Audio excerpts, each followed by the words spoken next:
আসসালামু আলাইকুম। বাচ্চাদের পরীক্ষা শেষ, কোথাও একটু নিয়ে যাওয়া দরকার। বাচ্চারা বাসায় থেকে বোর হয়ে যাচ্ছে, তাই নিয়ে গেলাম বাড়ির কাছে উত্তরাতে। এসে দেখি মেট্রো ট্রেন বন্ধ, তো আমরা 2টা রিক্সা নিলাম 120 টাকা করে ভাড়া, উত্তরা সেন্ট্রালে এই সুন্দর জায়গাটি। তবে চলেন আমরা এখন মূল ভিডিওটি দেখি, যেখানে আমরা কি করলাম, কি কি রাইডে বাচ্চারা উঠলো আর এখানে কি কি আছে।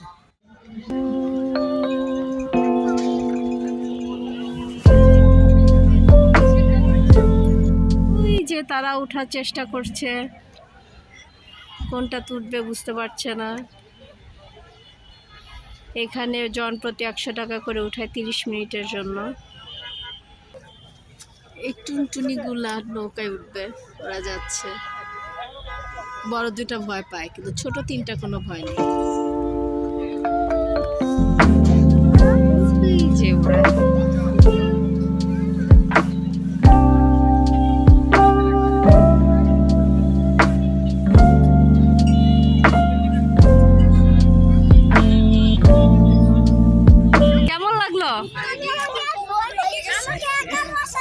কেমন লেগেছে তোমাদের? কেন তুমি কেন চুল টানছো?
সবার নৌকা ভ্রমণ শেষে তারপর আমরা ভিতরের দিকে গেলাম। এখানে বেশ কিছু রাইড আছে, যে রাইডে বাচ্চারা উঠবে।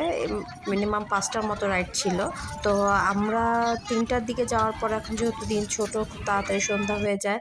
আর সন্ধ্যার পরে এখানে লাইটিংটা সুন্দর, কিন্তু বাচ্চাদের নিয়ে থাকাটা খুবই কষ্ট, অসম্ভব মশা। তো যারা বাচ্চা দিয়ে যাবেন তারা তাড়াতাড়ি আসার চেষ্টা করবেন। দিনে দিনে যদি হয়ে যায়, তখন মানুষও কম থাকে, বাচ্চারা প্রত্যেকটা রাইডে সুন্দর ফাঁকা ফাঁকা থাকে, একটু উঠতে পারে। কিন্তু সন্ধ্যা পয়টা অনেক ভিড় হয়ে যায়। ওখানে টিকিট কাউন্টার আছে, টিকিট কাউন্টার থেকে টিকিট কাটতে হয়। প্রত্যেকটা রাইডে বা যে ভূতের বাড়ি যেটাতেই যান না কেন, সব 50 টাকা করে। তো আমরা একসাথে প্রায় 15-16টা টিকিট কেটে নিয়েছিলাম।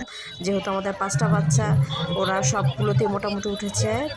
শুধু ওরা ওই যে বলের মধ্যে যেটা, ওটাতে উঠতে পারেনি, আর ঘোড়াতেও উঠেনি। এটা আমরা নেক্সট টাইম যখন যাব তখন ওদেরকে উঠাবো। ওরা এখানে অপেক্ষা করছে যে এটা কত দূর পর্যন্ত উপরে ওঠে সেটা দেখার জন্য। যদি এটা ওদের কাছে দেখে ওদের পছন্দ হয়, তাহলে ওরা উঠবে। তারপর ডিসাইড করলো যে ওরা 5 জনই এখানে উঠবে। ওদেরকে উঠিয়ে দিলাম। এখন ওরা এখানে গোল গোল ঘুরতে থাক।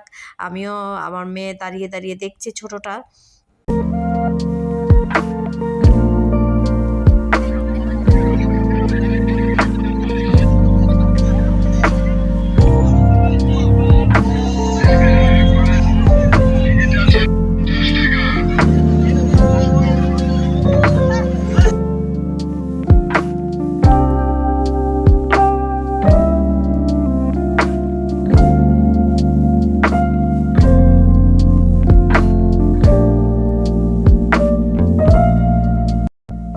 আগেই বলেছি এখানে প্রচণ্ড মশা, বাচ্চারা বিরক্ত হয়ে যাচ্ছিল, মশার কামড়ে ওরা থাকতে চাচ্ছিল না। তো ওদের নিয়ে বের হয়ে গেলাম। ভেতরে বেশ কয়েকটা ছোট ছোট দোকান আছে, চাইলে বাচ্চারা খেলা কিনতে পারে, কিন্তু ওরা ওখানে কিনে নেই।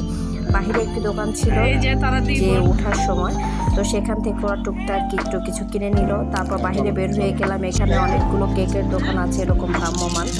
বেশ অনেকগুলো দোকানও আছে, খাওয়ার দোকান, চার দোকান। আমরা টুকটাক হালকা পাতলা খেয়ে তারপর আমরা আবার বাসার উদ্দেশ্যে রওনা দিলাম। এই হচ্ছে আমাদের ভিডিও। ভালো লাগলে আমার চ্যানেলটিকে সাবস্ক্রাইব করবেন, লাইক দিবেন, শেয়ার দিবেন। সবাই ভালো থাকবেন, সুস্থ থাকেন। আল্লাহ হাফেজ।